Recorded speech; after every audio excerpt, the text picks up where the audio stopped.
Muito bem, meu povo, vamos para a segunda aula que eu prometi para vocês aí, que é a aula de gametogênese. Gente, gametogênese é um processo que costuma criar muita confusão na nossa cabeça, porque ele tem muitos detalhezinhos. Então, a primeira coisa que eu queria conversar com vocês é que pensar a gametogênese é tentar lembrar do esquema geral da meiose, tá? Então, pensar naquela primeira célula dando origem a duas células, depois dando origem a quatro células. É assim que a gente tem que encarar a gametogênese, beleza? Sempre pensando naquele esquema simplificado para a gente entender o que acontece no corpo do homem e no corpo da mulher. Tem coisas bem diferentes, mas tem uma estrutura que é central, que é comum, tá?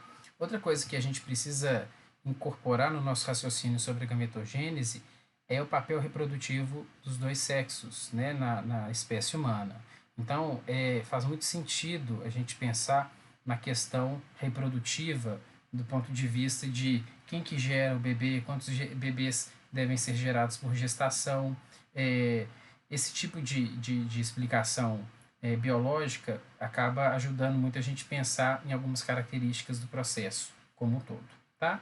Então, essa introdução, primeiramente, é para a gente definir algumas coisas que são diferentes e eu passar alguns macetes importantes para vocês lembrarem. Tranquilo? Então, vamos só entender, né, que gametogênese é o processo de formação dos gametas na espécie humana ou em qualquer espécie. Aqui o foco é a gametogênese na espécie humana. E aí o que acontece? Como homens e mulheres têm papéis biológicos bem diferentes na biologia reprodutiva da nossa espécie, isso vai acabar refletindo em como que essa gametogênese ela vai acontecer, ela vai ser conduzida ao longo da vida de um homem ou de uma mulher, tá? Então, lembrando, né, que os homens, por exemplo, eles têm uma gametogênese que começa e permanece por toda a vida dele a partir da puberdade, né? Então, os homens começam de fato a produzir espermatozoides a partir da puberdade.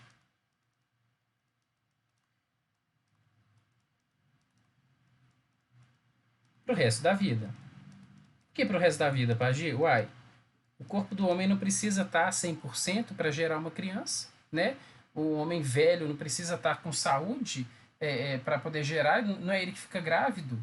Então, houve essa pressão seletiva de interromper sua fertilidade de acordo com a mulher, né? A mulher tem uma pressão seletiva, teve uma pressão seletiva de interromper a fertilidade dela com a avançada idade, porque o corpo mais velho não tem tanto vigor, não tem tanta chance de sobrevivência e viabilidade reprodutiva quanto o corpo mais novo. Então, se a gente pensar evolutivamente, a gente entende por que o homem consegue ser fértil até 90, 100 anos de idade e a mulher, a partir da menopausa, ela é praticamente estéril, né? Então, a partir da puberdade, é, isso reflete também, né, na questão da quantidade de espermatozoides produzidas, né? A cada ejaculação, essa carga de espermatozoides, ela tem que estar toda, é, ela deve estar toda preenchida de novo ou refeita, porque ele não é o cara que vai gerar o bebê, né? Então, ele tem que aumentar as chances de fecundação. Então, a produção de espermatozoides é muito mais massiva do que a liberação de gametas femininos, tá? A gametogênese, ao contrário, nas mulheres, ela é muito mais complexa, tá? Só para vocês terem uma ideia, o início dessa gametogênese é na vida uterina dela mesma, tá? O processo de formação dos gametos começa no primeiro trimestre da própria formação da mulher. E o fim, né, que a gente pode dizer assim, ó, o fim dessa gametogênese, ele varia a cada ciclo. A cada ciclo menstrual, você tem uma quantidade ali, uma célula, terminando essa gametogênese, a cada ciclo reprodutivo, a cada ciclo menstrual.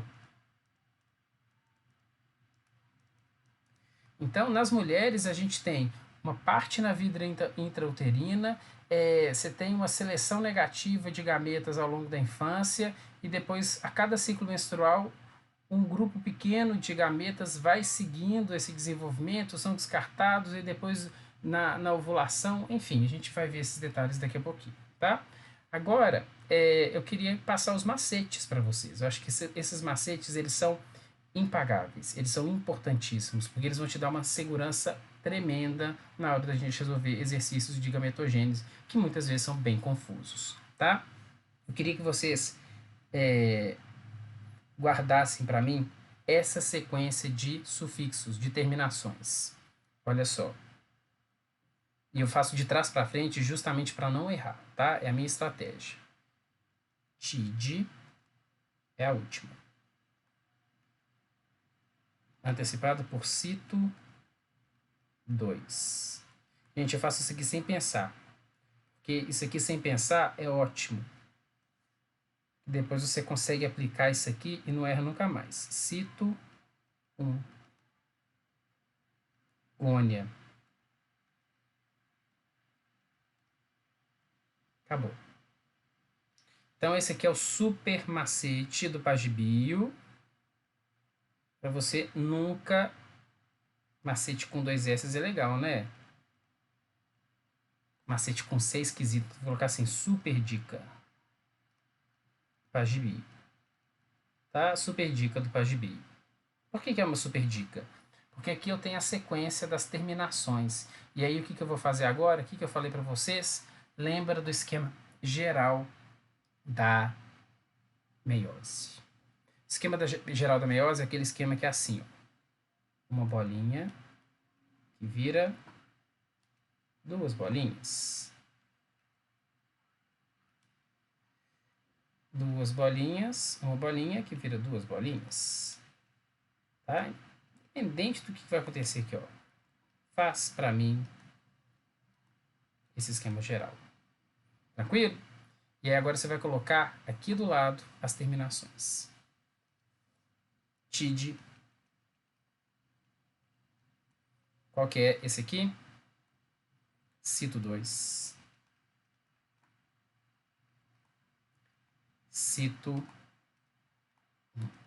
Mas para agir são 4 nomes aqui, só tem 3 andares. Ah, aí na hora que você termina isso aqui, você faz assim, ó. Uma bolinha aqui. E você vai colocar Gônia. Vai aparecer ali, vou colocar um pouquinho deslocado para cá. Gônia. Ou melhor, deixa eu andar aqui com... Pronto. Senão ninguém vai enxergar ali. Gônia.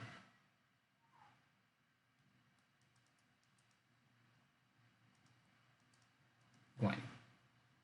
E aí é importante você se lembre, né, o que são essas bolinhas aí, processo de meiose. Então a gente vai fazer uma revisão rápida da meiose. Meiose só pode acontecer com células o quê? Diploides, certo? Vou ampliar aqui um pouquinho para ficar mais fácil de escrever aqui dentro das bolinhas, beleza? Aqui, ó. Olha, uma célula só pode começar meiose se ela for diploide. Se essa célula vai começar meiose, ela tem que passar pela intérfase e duplicar seus cromossomos, tá? Então a primeira coisa que a gente vai fazer é o seguinte: essa célula aqui é diploide, 2N. E essa célula também vai ser 2N. Se aqui não houve divisão celular, significa que isso aqui se representa o quê? A intérfase. Então, se isso representa a intérfase, aqui os cromossomos são simples, aqui foi o período S de duplicação, certo? E aqui os cromossomos são duplos. Tranquilo. Primeira divisão da meiose, o que acontece? Reducional, N, N. E todo mundo aqui vai ser N também, certo? Maravilha. Primeira divisão, reduz o número de cromossomos, mas não reduz os cromossomos de duplos a simples. Então, aqui é ND, aqui também é ND. E aqui, o número de cromossomos se mantém o mesmo, porém, de duplos eles passam a ser simples. Então, NS, NS, NS, NS.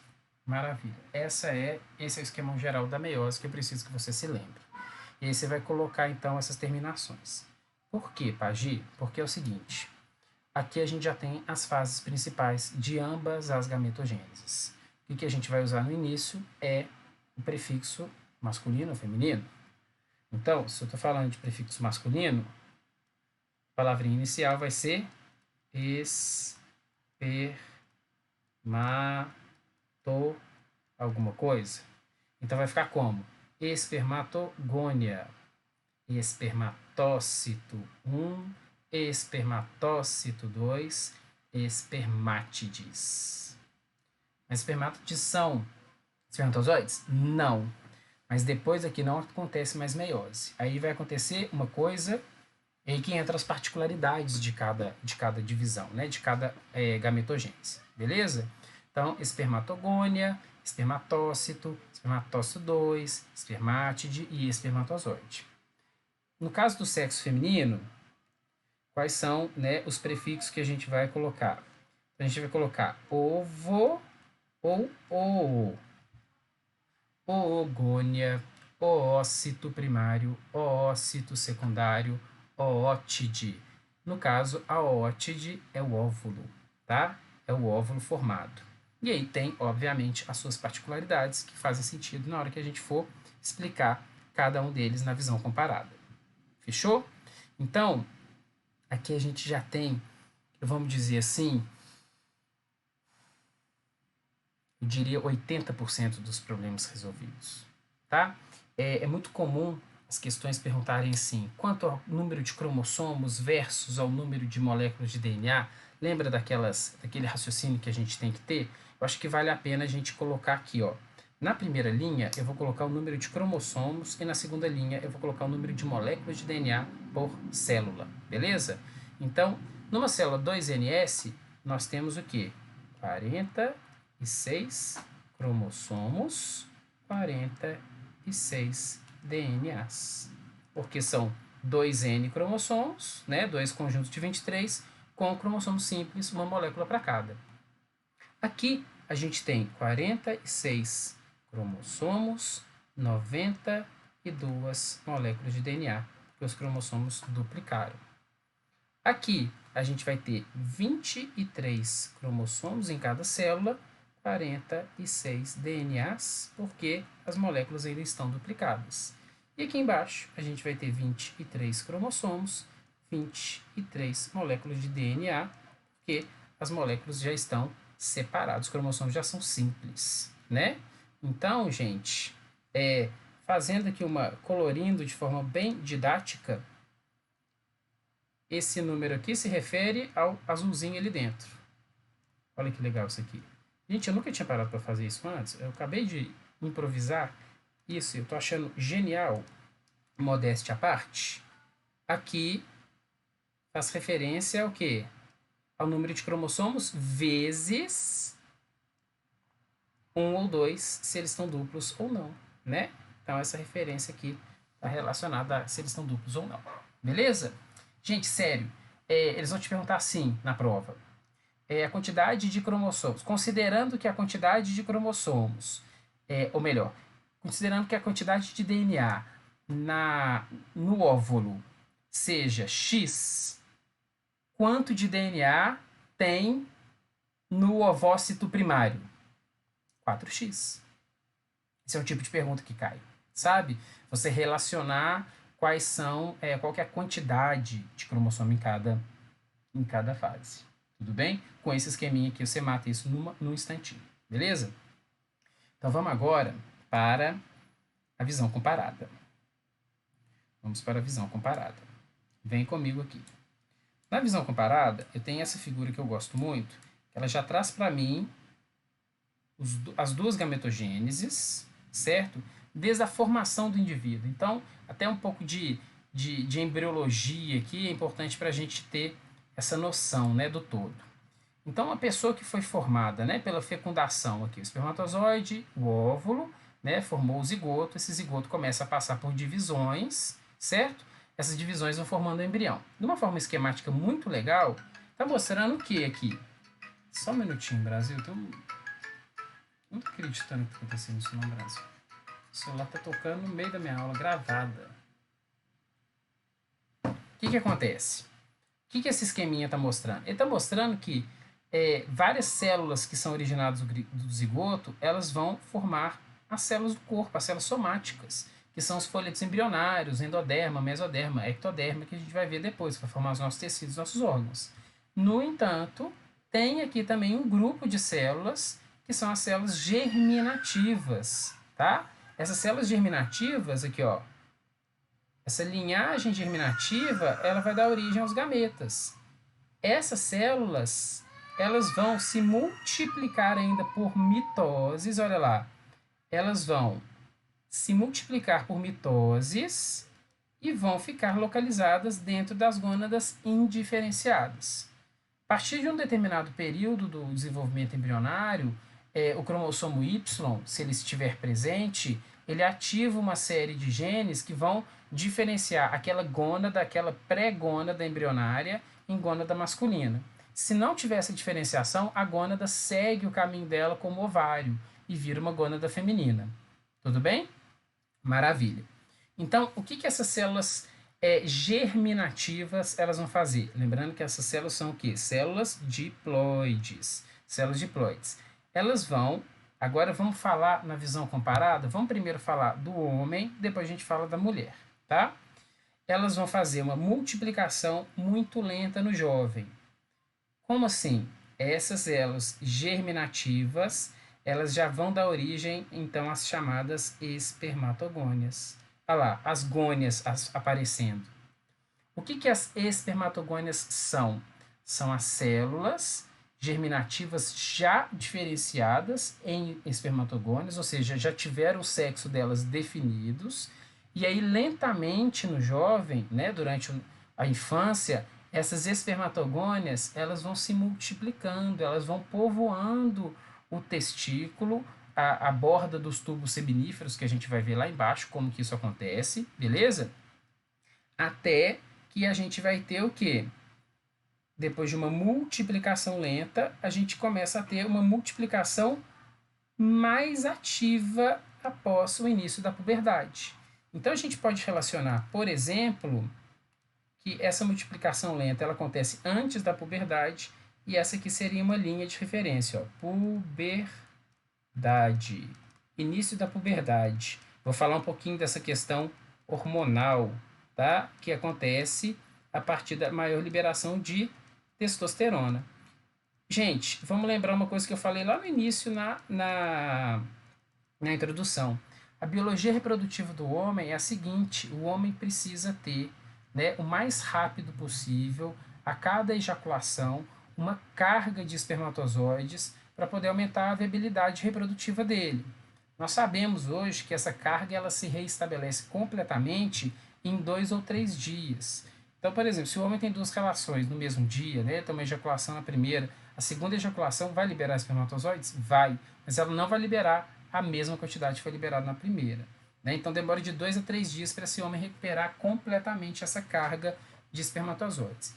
É por essa razão que essa multiplicação de espermatogônias precisa ser bastante intensa durante a sua atividade sexual. Quer dizer, chegou na puberdade, mesmo que ele não ejacule, né, o que vai começar a acontecer até de forma inconsciente e por reflexo, né, que são as chamadas as ejaculações noturnas, por exemplo, ele vai ter uma produção constante, né, uma multiplicação de espermatogônias, porque são as espermatogônias que vão dar início a todo o processo meiótico, toda a parte meiótica.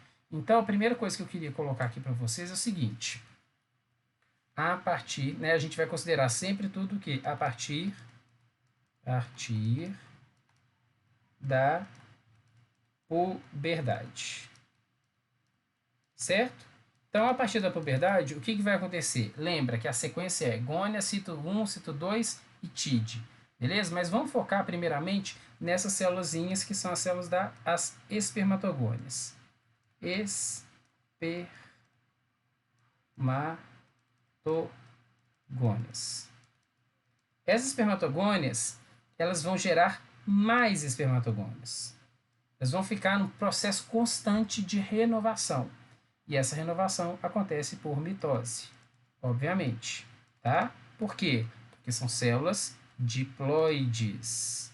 Diploides. Beleza? Nos interessa aqui entender o seguinte: quando essas espermatogônias, você tem uma parte dessas espermatogônias, olha aqui no esqueminha que isso está bem claro nesse esquema. Olha, espermatogônias se formando. Todas essas células aqui são espermatogônias. Beleza? Todas elas aqui são espermatogônias, que vão continuar esse processo aqui de multiplicação, para garantir um suprimento abundante e constante para o resto da vida do homem. Tranquilo? Maravilha. E aí? E aí que uma pequena fração ou uma fração dessas espermatogônias, ao invés de continuar gerando mais espermatogônias, ela vai passar para o processo de gametogênese propriamente dito. Beleza? Então, o que vai acontecer? Uma espermatogônia aqui, né? Um grupo de espermatogônias vai agora aumentar de tamanho, vai ficar mais inchadona. E aí agora nesse núcleo dela aqui, a gente vai encontrar ainda 2N cromossomos, só que agora, né, ela vai marcar o início da meiose. Então, para marcar o início da meiose, eu tenho que ter cromossomos duplos. E aí, qual que é o nome dessa célula? Vamos olhar lá no esqueminha. Gônia, cito 1, cito 2, TID. Essa aqui vai ser o espermatócito 1. Espermatócito primário. Espermatócito 1. Beleza? Gente, o resto agora é história, né? O que o espermatócito 1 vai fazer? Ele vai originar dois, não vou nem desenhar, dois espermatócitos 2. Como a gente está vendo aqui no desenho, não faz sentido eu ficar repetindo o que o desenho está falando, né? Então, vem para o desenho que fica mais fácil. Esse espermatócito 1, então 2NS, né, 2NT, vai dar origem ao quê? 2 espermatócitos 2. Células ND, né? ND, primeira divisão da meiose. E aí, esses espermatócitos darão origem ao quê? 4 espermátides, que são as células geneticamente idênticas ao espermatozoide, NS. O que vai acontecer aqui agora, né, que a gente está vendo aqui, ó, é um processo chamado de espermiogênese. E essa espermiogênese é uma fase da espermatogênese, né, que é a formação dos gametas masculinos, que é uma fase de mudança morfológica. É uma transformação de formato. Por quê? Para tornar essa célula com a forma do espermatozoide que ela precisa. Então, essas espermátides são células ainda globulares. São células gordinhas ainda. São células que têm muito citoplasma, muitas organelas, muita coisa. O que vai acontecer durante a espermiogênese, essa setinha laranja que eu estou representando aqui, é uma transformação, ó, transformação morfológica. Transformação morfológica, ou seja, uma mudança de forma. E aí, cada espermátide, como o próprio desenho já está mostrando ali, vai dar origem a um espermatozoide. Tá? E aí, o que a gente vai ver? A gente vai ver uma célula muito menor, com longo flagelo, que tem um núcleo NS, que tem um acrossomo funcional. Lembra do acrossomo que a gente falou lá na aula de citologia? Certo? E ele vai ter muitas mitocôndrias localizadas na base do flagelo, que são essenciais para dar energia necessária para fazer o flagelo bater. Então, essa espermiogênese, eu vou falar, não vou ficar anotando, né? A aula gravada tem essa vantagem, você pode pausar. Ela consiste nessa mudança morfológica. Você vai ter ali uma perda significativa do citoplasma para reduzir o peso, uma perda significativa de organelas, uma reorganização do formato, o crescimento do flagelo a partir do centríolo. O centríolo ele orienta a formação, polimerização desse flagelo. Você vai ter uma migração de mitocôndrias nessa estrutura média, que é a estrutura que fica, né, a inserção do flagelo. Você vai ter o sistema, o aparelho de Golgi se juntando e formando esse acrossomo, que é cheio de enzimas digestivas que são responsáveis pelo início do processo de fecundação. Tá? E aí o que a gente tem no final? 4 espermátides são convertidas a 4 espermatozoides. Beleza? Então, gente, a grande particularidade, se você pega o início, o esqueminha inicial, vamos voltar nele aqui, vamos fazer um zoom out aqui para a gente ver as duas coisas. A grande particularidade que a gente vê, né, da gametogênese masculina em relação a uma meiose total é que de cada TID, por isso que chama espermátide, de cada TID sai um zoide, tá? O prefixo zoide significa flagelo, tá? Então, o espermatozoide vai ser a pequena célula flagelada, que é o gameta masculino. Tranquilo? Isso tudo a partir da puberdade, sem parar, né? A partir da puberdade até o fim da vida. Beleza? Agora vamos ver como que é a ovulogênese ou oogênese desse lado de cá. Muito bem. Aqui a coisa fica um pouquinho diferente. Por que fica um pouquinho diferente? Porque a multiplicação, como eu disse para vocês, o processo de ovulogênese, ele acontece em etapas, tá? Então a gente vai ter lá dentro da vida embrionária da mulher, né, de você mulher que está me assistindo, olha só, vou fazer aqui um esqueminha mais detalhado. Oogênese. Então, como a gente pode ver aqui, ó, essa multiplicação restrita ao período juvenil, que período que é esse? É o período embrionário, o desenvolvimento embrionário da mulher. Tá? Primeiro trimestre ainda de gestação. Da gestação da menina. E aí uma coisa que é muito importante, diferente já, é que lá na gametogênese masculina, vamos fazer uma visão comparada aqui rapidinho. Olha, você tem um período de multiplicação lenta no jovem, no entanto, o resto da vida ele vai ter multiplicação ativa. Então ele vai ter o quê? Ovogônias se recompondo, se restituindo a vida inteira a partir da puberdade, né? No início um pouquinho aqui antes da puberdade, mais intensamente. Aqui não, gente, aqui não. As ovogônias, elas só vão se multiplicar durante o período embrionário, tá? Então no período embrionário, vamos anotar isso aqui, ó. A gente observa a multiplicação das ovogônias ou oogônias, que são as células 2N. São as células.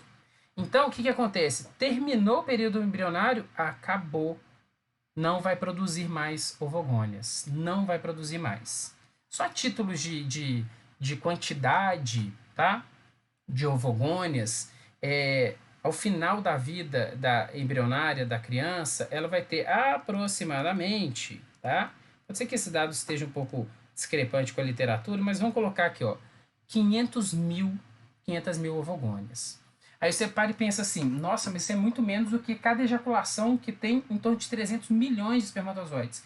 É um número muito menor, mas você vai ver que ele é de longe mais do que suficiente para toda a vida fértil da mulher, tá?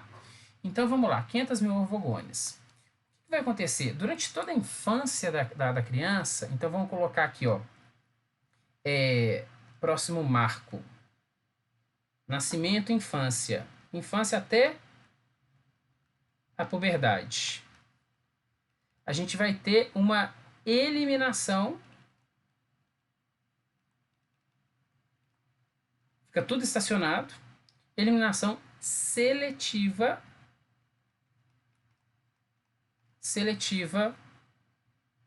Uma eliminação seletiva dessas células.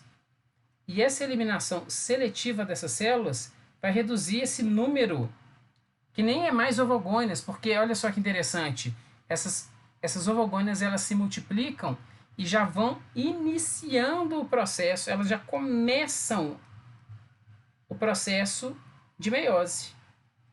Então, de ovogônias, elas já passam ao ócito primário, ainda na vida embrionária.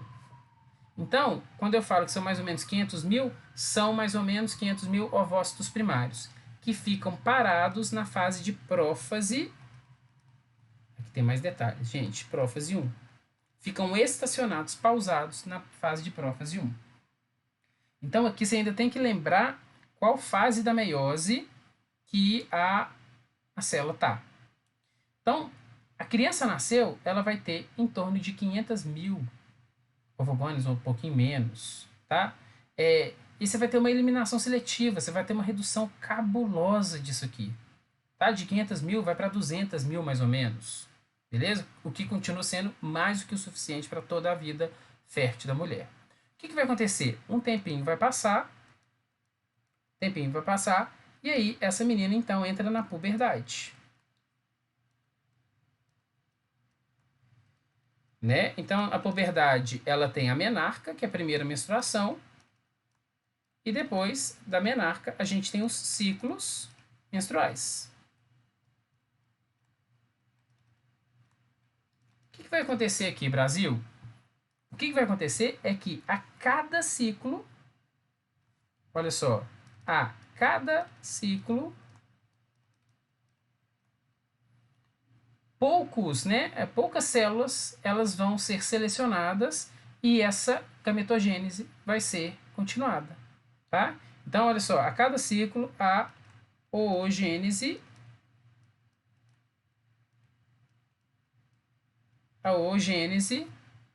será continuada para alguns oócitos primários. Então, o que eu vou falar a partir de agora, né, é considerando um ovócito primário, tá? Um ovócito primário, para a gente entender essa lógica aqui, tá? Porque isso aqui também é muito lógico e tem a ver com a biologia reprodutiva da mulher, tá? Ovócito primário. Então, o que aconteceu? Todos os ovócitos primários estão estacionados desde o nascimento da criança, desde o final do primeiro trimestre de gestação, nessa fase. Beleza? Está ele aqui, ó, ovócito primário. Vou circular ele aqui, ó. Vamos lembrar que esse ovócito primário, ele é 2ND, né, Brasil? Duplo. 2ND. Maravilha. Então, no início de um ciclo menstrual, né, por indução do hormônio FSH, que a gente vai ver na aula de ciclo menstrual, ele vai começar a sua primeira divisão meiótica. Então, o que vai acontecer? Nos primeiros 14 dias do ciclo menstrual, esse ovócito estava parado em prófase 1, ele vai lá, prófase 1, metáfase 1, anáfase 1, telófase 1, pum, se dividiu. Eu quero que vocês reparem uma coisa. A divisão, essa primeira divisão da meiose, ela vai gerar uma célula enorme, que é o ovócito secundário, ND, né, gente? E uma célulazinha pequenininha chamada de glóbulo polar ou corpúsculo polar.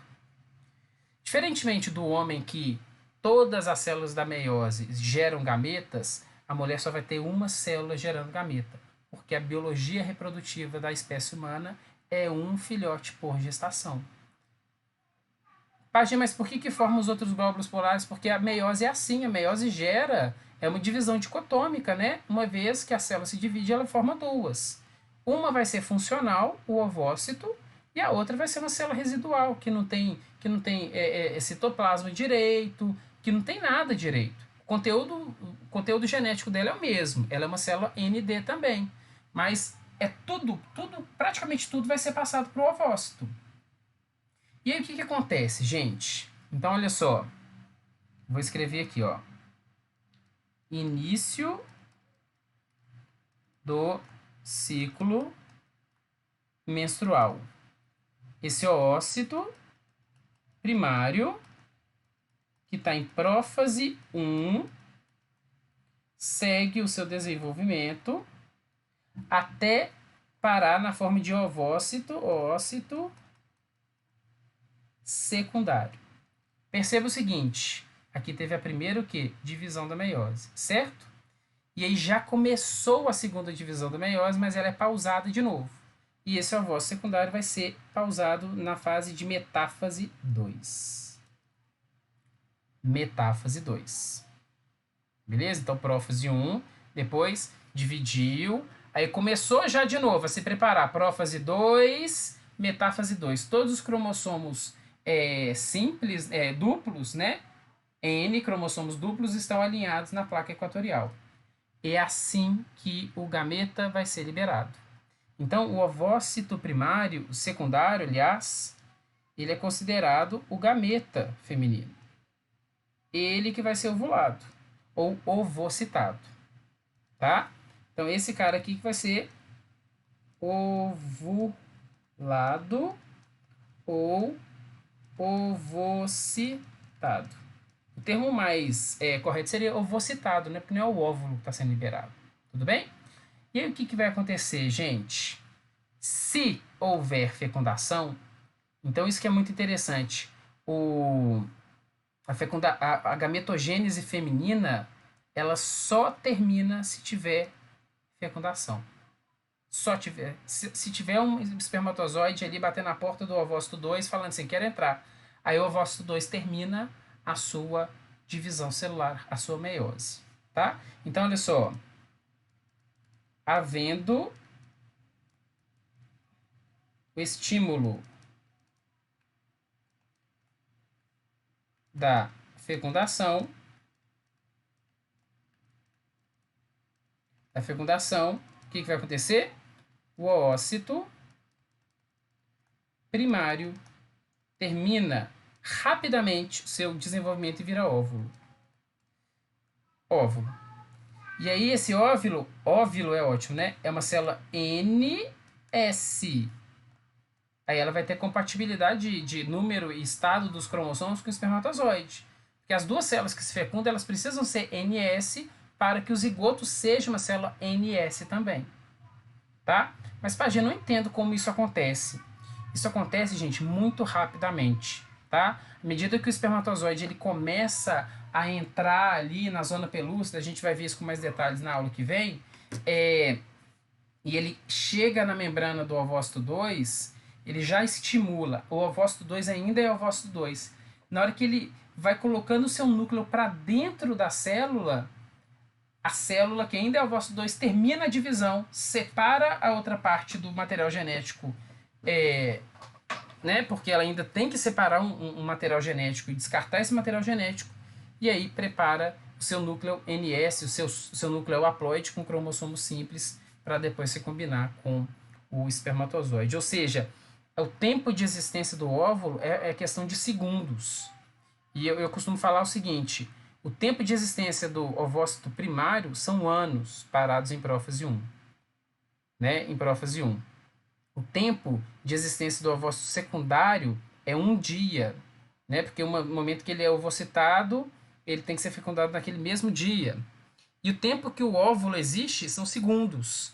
Então, é uma divisão muito assimétrica do ponto de vista da existência, né, do tempo de duração de cada fase. Diferentemente do espermatozoide, que é tudo muito fabricado industrialmente. Né?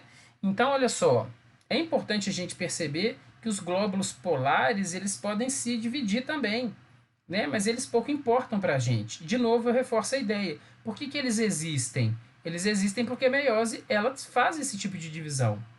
2 células primeiro, depois 4 células. A nossa biologia reprodutiva, ela fala para a gente que nós geramos um filhote por vez, né? Isso que é o normal. Então, o que vai acontecer com esses glóbulos polares? Olha aqui no desenho. Eles vão ser descartados, eles vão acabar morrendo. Ah, Pajé, é possível fecundar glóbulos polares? Não, eles são células afuncionais, que vão ser eliminadas pelo corpo. Tudo bem? Então, olha só. Forma 4 células? Forma, só que só uma delas que é o gameta. Diferentemente do masculino, que vão ser 4 gametas, porque the more the merrier, né, gente? Quanto mais, melhor. Então, essa aqui vai ser a visão comparada aí das duas gametogêneses. Beleza? Para a gente não ficar para sempre nessa aula, eu quero comentar rapidamente com vocês aqui o controle hormonal, principalmente o controle hormonal da espermatogênese, tá? Porque o controle hormonal da ovulogênese eu vou comentar na aula de ciclo menstrual também, tá joia? Então vamos lá. Vamos descer um pouquinho aqui. Gente, é o seguinte, essa figura também tem na apostila de vocês. essa figura ela é muito importante para a gente localizar e entender um pouquinho de como que a espermatogênese ela acontece. Um corte interno do testículo, a gente vai perceber que o testículo ele é formado por duas partes principais. Os túbulos seminíferos, que são essas partezinhas aqui, que eu vou colorir rapidinho de amarelo. Canal seminífero ou túbulos seminíferos, que são esses novelinhos aqui. E a parte intermediária, que é o parênquima testicular, que é tecido conjuntivo e é de preenchimento, tecido conjuntivo de preenchimento, é o interstício do testículo. Tá? Essa região central aqui chama região eferente, canais eferentes, isso aqui já faz parte do epidídimo, que é uma sequência de canaizinhos também, como a gente viu, que servem para o amadurecimento e o armazenamento dos espermatozoides antes de entrar lá no ducto deferente. Beleza? Então, quando a gente olha aqui para esse desenho bem de pertinho, a gente está vendo esses túbulos seminíferos super enroladinhos. Esse desenho é ótimo, adoro ele, porque aqui eu peguei um túbulo seminífero, eu olhei ele de forma bem ampliada, e aqui do lado eu tirei uma seção assim desse corte transversal e estou vendo ele ainda mais de perto. Beleza? Eu estou vendo ele ainda mais de perto. O que eu vou ver aqui? Aqui eu vou ver a parte de dentro do túbulo seminífero, que deixa eu só colorir fazer uma parte rosa clara aqui, ó, para te mostrar essa parte de fora aqui do testículo, o interstício, beleza? Essa parte rosa. Aqui, ó. Então, isso aqui, ó, é tudo o interstício. Peraí, vou fazer de novo que dá. Isso aqui é tudo interstício, ó. É a parte rosa que eu desenhei ali do lado. Beleza? Maravilha. E essa parte aqui, mais interna, é o túbulo seminífero, é uma parte do túbulo seminífero em corte. É aqui que o espermatozoide vai ser de fato produzido. Então, nesse desenho é muito legal que a gente consegue reconhecer algumas fases da espermatogênese. Olha a espermatogônia. A espermatogônia está sempre na base do túbulo seminífero, porque a produção vai sendo de fora para dentro. Aí cai nesse lúmen, nessa cavidade do túbulo seminífero, e os espermatozoides vão sendo conduzidos em direção ao epidídimo e do epidídimo para o canal deferente. Tranquilo? Então a gente está vendo aqui, ó, as espermatogônias, que eu vou colorir um pouquinho de um amarelo mais forte. Aqui as células já sofrendo meiose. Aqui as espermátides, que são células que têm um conteúdo genético igual dos espermatozoides, né? E aqui elas começando a sofrer o processo de diferenciação celular, olha o flagelo saindo, né? E aqui os espermatozoides já prontos, beleza? Olha só que interessante, junto com essas células, existe uma célula bem grandona aqui que chama célula de Sertoli ou Sertoli, não sei como é que o pessoal costuma pronunciar, eu falo Sertoli. Essa célula de Sertoli aqui que é muito importante, que fica dentro dos túbulos seminíferos. O que essa célula de Sertoli ela faz? Vocês estão vendo que os espermatozoides parece que eles estão tipo mamando nela, assim, eles estão grudadinhos nela. Eu olho para isso aqui, eu fico lembrando, eu lembro de uma leitoa deitada assim, os leitãozinhos tudo mamando nela. Essa célula de Sertoli é uma célula que dá suporte, apoio nutricional para os espermatozoides em formação. Tá? Então vou puxar aqui uma setinha laranja. Aqui, ó. Suporte aos espermatozoides que estão sendo formados. Beleza? Gente, eu tenho preguiça de escrever espermatozoide, então eu sempre faço assim. É informação. Principalmente suporte nutricional. Beleza? Maravilha. Tá, agora vamos olhar o outro lado do testículo aqui, né? O interstício, o parênquima. O parênquima é o tecido conjuntivo, beleza? Até que a gente tem aqui no tecido conjuntivo, olha só, um capilar sanguíneo, certo? Com sangue passando aqui dentro. O que me interessa, que eu quero falar com vocês aqui, é essa célulazinha aqui que eu vou colorir de rosa um pouquinho mais forte. São as células intersticiais. Essas células intersticiais também são chamadas de células de Leydig. E a função principal dessas células é a produção de testosterona. Beleza? Então essas células produzem testosterona, que cai aqui no capilar sanguíneo, beleza? E vai ser distribuída pelo corpo. Maravilha. Agora a gente pode falar, então, do aspecto hormonal da espermatogênese, né? O que acontece, pessoal? É importante a gente ter uma noção básica de como que os hormônios sexuais, os hormônios da hipófise, como que o hipotálamo, eles atuam. Por que o homem, de repente, né? Qual que é a ideia? De repente, o homem não é mais, o menino não é mais menino e ele começa agora a produzir espermatozoides. Ele tem a capacidade de ejacular, ele pode engravidar uma mulher, ele se torna fértil. Né? E como que acontece essa ativação hormonal toda que leva o homem a produzir espermatozoides constantemente? É isso que a gente vai discutir agora nessa parte de controle hormonal, tá? Tudo começa, então, com o hipotálamo. Eu vou desenhar de novo aqui, igual eu fiz na última aula que a gente teve, o complexo hipotálamo-hipófise, beleza? Então, o hipotálamo fica aqui em cima, essa parte aqui, mais roxa, e a hipófise está aqui. Vou diferenciar a hipófise em neurohipófise, que é essa parte mais clara, e a adenohipófise, que é a parte rosa mais escura. O que acontece, gente? Então, o hipotálamo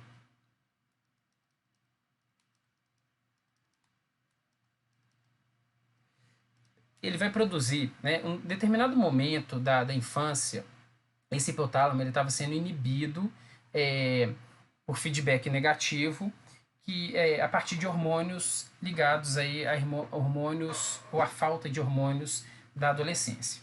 E aí esse hipotálamo ele começa a partir da adolescência, um mecanismo que não cai no vestibular, então eu não vou ser muito claro com ele, tá? E esse que eu vou falar agora ele já é mais importante. A partir da puberdade, a puberdade ela começa quando o hipotálamo ele começa a liberar um hormônio em grandes quantidades que atua na própria hipófise, que chama GNRH. Tá? O que significa o GNRH? Vou escrever aqui embaixo, tá? GNRH. Essas siglas são todas importadas do inglês, né? O R vem de releasing, tá? Então, H é de hormônio, releasing, liberador, de GN é gonadotrofinas. É uma palavra só que eu vou ter que separar. Gente, na biologia os nomes são importantíssimos para a gente poder enxergar sequência e lógica nas coisas. Gonadotrofinas são hormônios que a hipófise libera. E a hipófise libera hormônios que têm ação nas gônadas. Então, gonadotrofinas são os hormônios que atuam nas gônadas.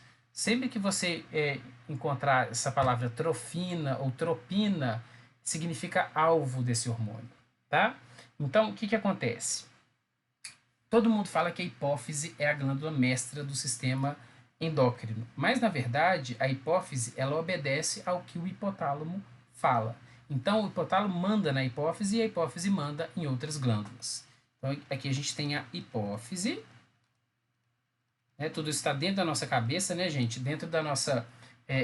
bem medial, assim, a hipófise fica numa cavidade, chama cavidade túrcica, bem acima do osso esfenoide. Imagina a região mais central aqui na altura do olho, bem no meio da cabeça, assim, então um buraquinho no crânio, na base do cérebro, é onde que a hipófise e o hipotálamo ficam, beleza? Então, o que acontece? O GNRH, hormônio liberador de gonadotrofinas, ele é o hormônio que vai mandar a adenohipófise, essa parte de frente da hipófise que nos interessa hoje, na aula passada a gente falou da neurohipófise, a liberar as gonadotrofinas. Então, essa hipófise vai liberar, então, as gonadotrofinas, que são hormônios que têm como alvo as gônadas. Nesse caso, o testículo. Las buelas. Beleza? E quais são essas gonadotrofinas? Tem dois tipos de gonadotrofinas.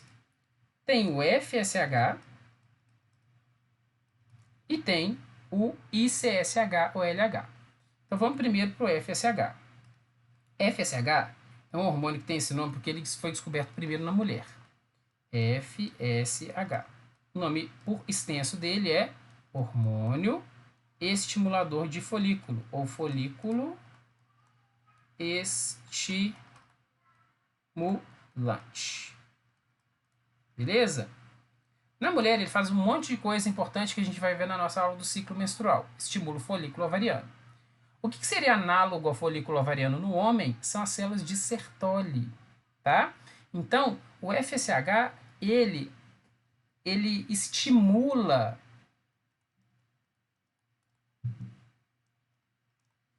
as células de Sertoli.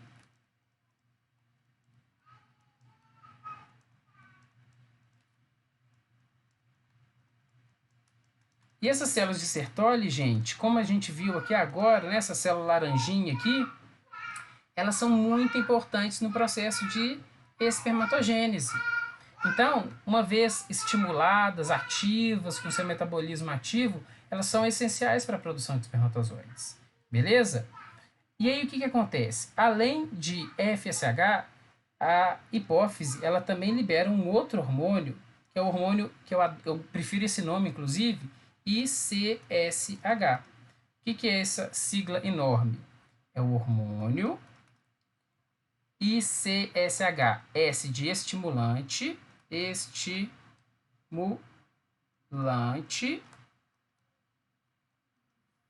células e de células intersticiais.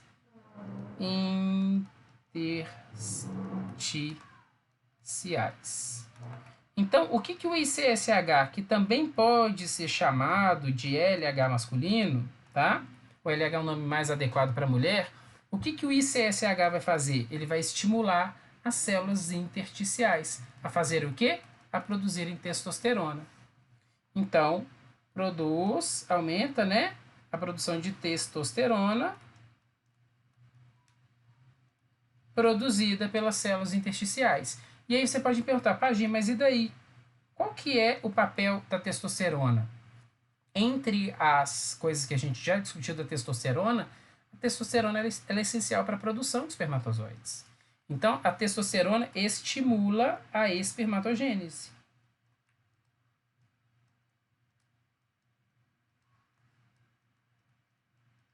Então, concluindo, tá? Vamos ver se a gente consegue colocar tudo agora numa caixinha e fechar a nossa aula, que já deve ter tipo 2 anos que está acontecendo.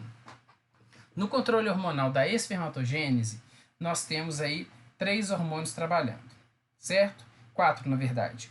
O GnRH, que é o hormônio liberador de gonadotrofinas, que sai do hipotálamo e viaja pelo sangue, ou então por vias parácrinas, e estimula a adenohipófise. Vou colocar aqui, ó, para já deixar esse detalhe, ó, adenohipófise, tá? Essa parte anterior da hipófise aqui, ó. Então ele pega a adenohipófise e fala com ela assim: colega, esse rapaz já entrou na puberdade, está na hora dele começar a liberar girinos por aí. Então como que faz isso? Libera as gonadotrofinas. E aí lá dentro da cabeça do menino, as gonadotrofinas vão viajar pelo sangue e vão chegar lá nos testículos. Lá nos testículos, hormônios diferentes com alvos diferentes. O FSH estimula as células de Sertoli, que se tornam aptas agora a serem as babysitters dos espermatozoides to be. Então, elas vão cuidar dos espermatozoides em formação. Isso é essencial, porque senão o espermatozoide ele cresce malnutrido e não vai conseguir fecundar ninguém. O ICSH é um hormônio que estimula as células produtoras de testosterona. E a testosterona, além de produzir as características sexuais secundárias, fazer a pipa do vovô subir, libido sexual, ela também estimula as espermatogônias a iniciarem um processo de espermatogênese. Então, a testosterona atua diretamente na espermatogênese, né, a mando do ICSH liberado pela hipófise. Tranquilo? Então é isso, pessoal. Na aula de segunda, a gente fala de controle hormonal na mulher, ciclo menstrual e tudo mais. Aí vocês vão ver como que a coisa fica realmente complicada. Animador, né? Até segunda, gente. Tchau, tchau.